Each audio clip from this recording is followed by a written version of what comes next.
Hello nieces, hello nephews, it's your Uncle Charles here and welcome back to my YouTube channel where we do unbiased technical analysis. And guys, overall, we had a pretty choppy day. Was able to catch some nice level to level moves, but in the afternoon got pretty choppy and it can be pretty draining dealing with these choppy price action, okay? Shout out to my Discord member again, Cosmos, for bringing up this awesome song, Billy Joel's We Didn't Start the Fire. I started listening to it, and man, this song is fire. And now I'm pumped, ready to do some unbiased technical analysis. Now let's go.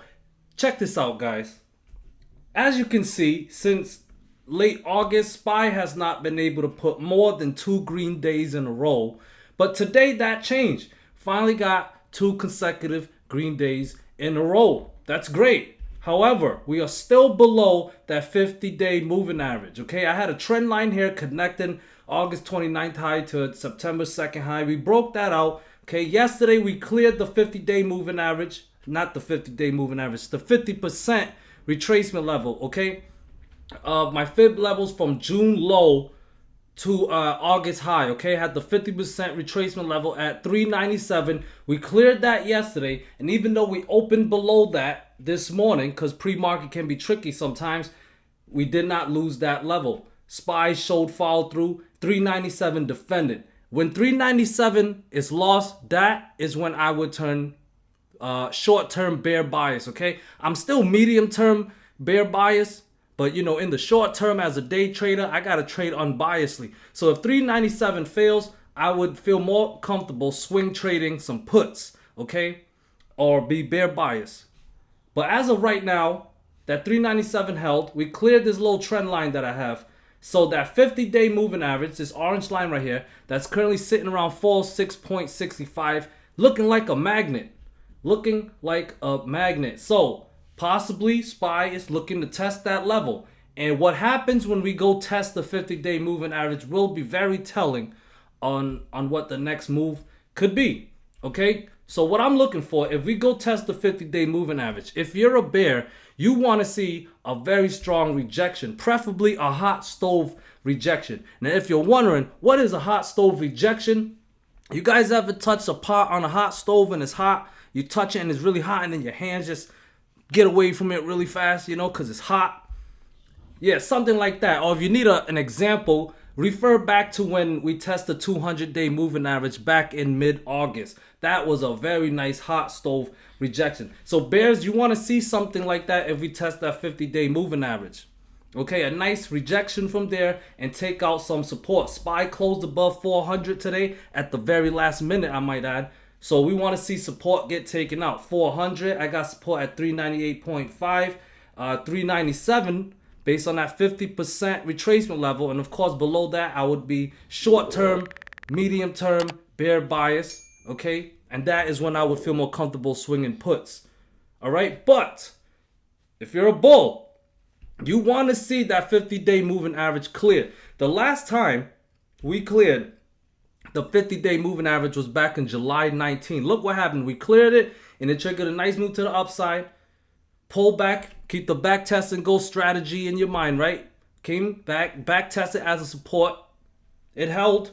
As you can see in hindsight, it pushed all the way up, all right? So clearing that 50-day moving average would be a very big win if you're a bull, okay? So bears must absolutely defend it. If the 50-day moving average is cleared, we can test my multi-year trend line. That's around 43.5-ish. And then the 38.2 retracement level at 405. All right, that's kind of connected. I have this trend line right here from mid-August high. Got a touch here in August 26th. So the breakout of that would be around 407, okay? So 407 is a very critical level. Based on that trend line, it's also the 38.2 retracement level for my fib levels from January high to June low. Okay, guys, you got my levels. Above the 50-day moving average, I am bullish. Okay, if 397 fails, I will switch back to bearish and feel more comfortable swinging puts. All right, anything in between, watch those levels. We got the 398.5 level and the 400 level to watch. Okay, remember Uncle Charles' strategy. I long the breakouts of resistance and I short the breakdowns of support, and I just play it from one level to the next. I don't go for home runs. I just go for base hits. Okay, guys, moving on to Triple Q. Triple Q, I mentioned yesterday, okay? It was able to clear the 296.7 support level. That must hold. And it needs to, I had the next resistance around 299.4. If that clears, we can go test 302. Well, Triple Q got as high as 301.87, few cents off of the 302 target. But it did manage to close above 209.4. That's the level that I'm watching as support now. That's first support. So if that first support fails below 299.4, that's bearish and puts lower targets back in play. 296.7, 294. Below that, I'm bear biased in the short term and medium term, putting 291, 289, and 287 in play. Okay, but as long as 299.7 holds, I need to see that clearing of 302. And if we clear 302, that would put 306.2ish in play. Got the trend line from August high or mid-August high to late August, August 26th, okay, above 308, well actually, above 306.5 would be the breaker of that level. Okay, guys, so that would be pretty bullish if it breaks out. So, 299.7, if that fails, bearish. As long as it holds, needs to see the clearing of 302. That would be very bullish if it clears. Tesla, talk about Tesla, how it recaptured this triangle pattern that I had, okay, or you can call it this this multi-month trend line, this green multi-month trend line. We recaptured it yesterday. False breakdown, very bullish, showed follow through. Now we are testing the resistance of this trend line that I have here from August 16 connected to August 25th and August 26th high. Okay, so it needs above 288.7 to break out. All right, currently it's around 289.5, so technically it did break out. That's good.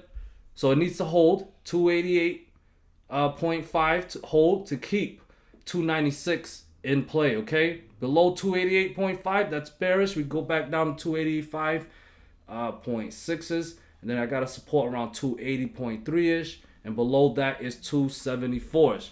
Okay, guys, so you guys got my levels, you got my setups, and it's up to you to trade it unbiasedly now, okay? We're going to end this with the option flow. Here is the SPY. All right, as always, as usual, it's pretty bearish, 86% in the puts. All right, seeing these big ones, this one big side, 1.7 million premium, not too much, but 10,000 is decent size, entered around 39.73. Okay, so need to lose that level or get below that to be bearish. Dark pool's looking pretty bullish.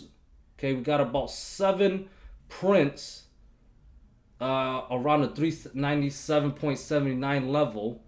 Each print was about 99.9 million. That's, you know, that's a pretty good amount. So yeah, but it showed that it's green because the price is above it. So dark pool interprets that as bullish. All right, Triple Q, bearish, 84% into puts.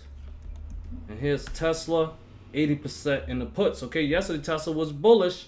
Now that it's around a resistant level, option flow for it is looking bearish. Okay, guys, so if you guys are thinking about or looking for a profitable trading community to be a part of, very supportive, please consider joining my Discord. The link is in the comment. I got it pinned in the comment section below. Okay, so we'd love to have you guys part of the community. If not, Uncle Charger will still continue to make these videos with unbiased technical analysis, and I'm just grateful you guys are watching. Peace.